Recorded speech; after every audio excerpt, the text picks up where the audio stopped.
Masalah Rohingya ini paling sulit untuk diselesaikan. Sebenarnya bukan sulit, tapi tidak mau untuk menyelesaikan pemerintahnya. Karena apa? Nggak ada orang Indonesia, terutama pejabat-pejabat yang ada di pemerintahan, yang nggak doyan duit. Kalau yang setuju silahkan komentar di bawah, yang nggak setuju silahkan juga komentar di bawah. Karena apa? Dari kasus-kasus yang sudah yang booming ataupun yang viral, gembar-gembor itu tidak pernah ada penyelesaian. Selesainya bagaimana? Kok sekarang sudah nggak ada kabar? Selesainya ketika netizen sudah tidak ramai lagi membahas tentang permasalahan ini. Contohnya misalkan di kasus Rohingya ini mereka tetap hanya sekedar apa ya? Katanya ada solusi penyelesaian ini itu hanya sekedar omongan doang, nggak ada pembuktiannya. Pasti nanti seperti itu seterusnya. Dan ketika nanti netizen sudah sepi, nggak ada yang mengomentari, ya mereka sudah lepas. Netizen sudah tidak lagi memperdulikan, mungkin mereka anggap itu sudah selesai. Ya mungkin seperti itu. Sekarang kita pikir secara akal sehat kita. UNHCR sebagai dalang dan biang kerok dalam permasalahan ini. UNHCR itu sebuah perkumpulan komunitas organisasi yang berduit, bahkan sanggup untuk membeli 1/4 dari negara ini.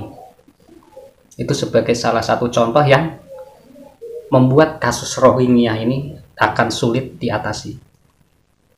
Nah, sedangkan menurut informasi yang beredar, Rohingya UNHCR sekarang lagi mendekati ke pemerintah pusat untuk mencari lahan untuk penampungan pengungsian Rohingya.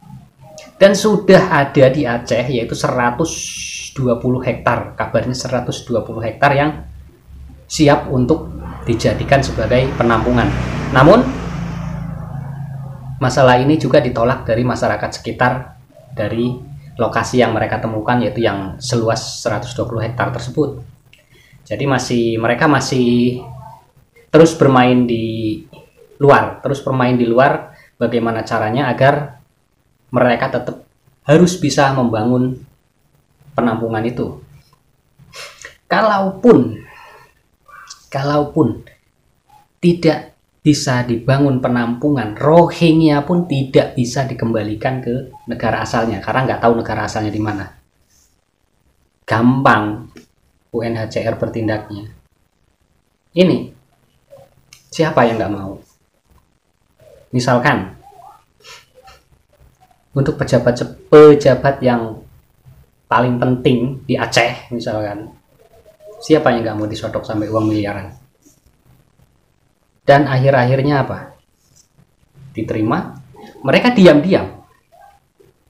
diam-diam mereka membangun sebuah penampungan besar yang jauh dari pemukiman masyarakat. 2 atau 3 tahun kemudian baru nanti akan ketahuan dan akan ramai kembali. Nah, setelah ramai kembali itu sudah tidak bisa kita masyarakat mau goreng lagi, itu udah nggak bisa. Karena apa? Mereka sudah terlanjur masuk ke sana. Itu yang bahaya. Jadi kalau masyarakat tidak gencar dari sekarang, kita terus tekan untuk pengembalian orang-orang Rohingya ini, tidak akan ada penyelesaian. Selamanya yang sudah masuk ke Indonesia, dia akan tinggal di Indonesia dan lama-kelamaan dia akan memiliki identitas, yaitu berupa KTP, jadikan sebagai warga negara Indonesia yang sah. Nah, lanjut lagi ke UNHCR. UNHCR ini kan salah satu lembaga besar di dunia yang menaungi memang para imigran. Sebenarnya kalau UNHCR ini mau memindahkan mereka, jumlahnya tidak sampai 1 juta. Mudah bagi UNHCR untuk memindahkan mereka kalau UNHCR itu memang niat dan mau untuk memindahkan. Tapi yaitu tadi, UNHCR memang ada main di belakang.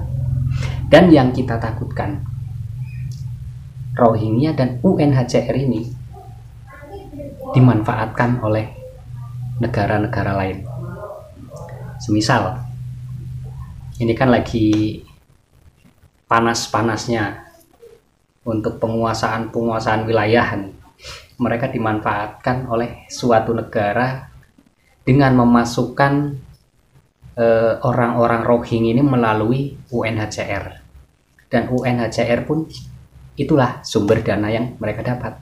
Kalau UNHCR tidak berperan, tidak bermain di bidang itu, UNHCR tidak ada pemasukan uang. Dari mana UNHCR itu mendapatkan uang kalau tidak bermain secara jorok di belakang seperti itu?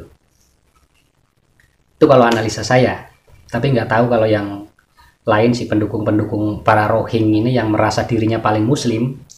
Saya juga muslim, tapi saya tidak merasa paling muslim. Dan saya lebih memikirkan jangka panjangnya nanti ke belakang seperti apa. Karena baru awal-awal aja sudah bergesekan, apalagi nanti ketika sudah beranak pinak, habislah orang kita. Percayalah. Contoh aja di negara-negara lain seperti Malaysia, Bangladesh, seperti apa coba tingkah laku mereka di negara orang sebagai tamu. Bahkan ada yang jadi perampok. Sampai kemarin di DOR di Malaysia pun beritanya sudah saya upload di bawah. Pembentukan geng-geng di Bangladesh dan mengganggu aktivitas kenyamanan masyarakat lokal di Bangladesh. Tuh, kita harus berpikir untuk jangka panjangnya, jangan sekarang aja. Oke, sekarang kita melihat mereka kasihan, orang butuh pertolongan, nangis-nangis, mereka orang lemah terdampar. Itu salah satu strategi mereka biar mereka itu dikasihani dan diterima di Aceh. Bukan berarti mereka itu benar-benar terdampar dan kelaparan.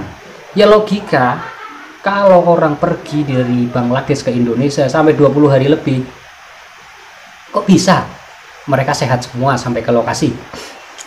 Bahkan diberi makanan langsung dibuang. Harusnya kan mereka kelaparan. Karena di kapal itu, kapal kayu, nggak ada tempat masak.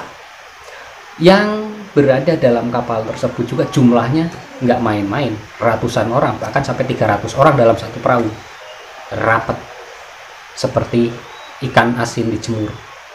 Kok mereka bisa tahan dengan perjalanan selama itu? Kita bandingkan aja dengan kita, perjalanan dari Merak Bakauni yang hanya 2 jam, jenuhnya minta ampun. Padahal lokasinya masih luas, kita masih bisa keliling sana sini, lihat pemandangan. Lah mereka hanya duduk diem karena tempatnya terbatas selama hampir 1 bulan. Kok mereka bisa bertahan di tempat yang terbuka, kena hujan, kena panas, nggak ada yang masuk angin sampai ke Indonesia? Hebat. Kalau kita kita mikirnya waras, itu hal yang sangat mustahil kalau kita waras. Tapi kalau kita mikirnya nggak waras, ya nggak tahu juga. Mungkin percaya saja. Karena apa? Mereka itu orang-orang yang paling muslim, merasa dirinya paling muslim. Padahal di Indonesia ini lebih banyak daripada jumlah kalian yang gembar-gembor. Mereka tuh muslim semua yang nolak keberadaan Rohingya ini. Karena apa? Demi masa depan. Nah, jadi sekali lagi saya sampaikan, masalah ini tidak akan pernah selesai. Masalah ini akan hilang, luntur secara sendiri, atau hilang dengan sendirinya nanti ketika netizen sudah tidak lagi gembar-gembor tentang kasus Rohingya. Nah, setelah itu giliran buzzer-buzzer mereka dari UNHCR yang bermain nanti, baku-baku kita yang dijatuhkan. Kalau nggak percaya kita lihat 3-4 bulan ke depan. Ya mungkin itu yang saya sampaikan, analisa saya seperti itu. Kalau saya ada salah ya saya mohon maaf, karena saya orangnya ceplas-ceplos kalau ngomong. Jadi mohon maaf jika ada salah-salah kata. Nah, kita lanjut ke konten berikutnya.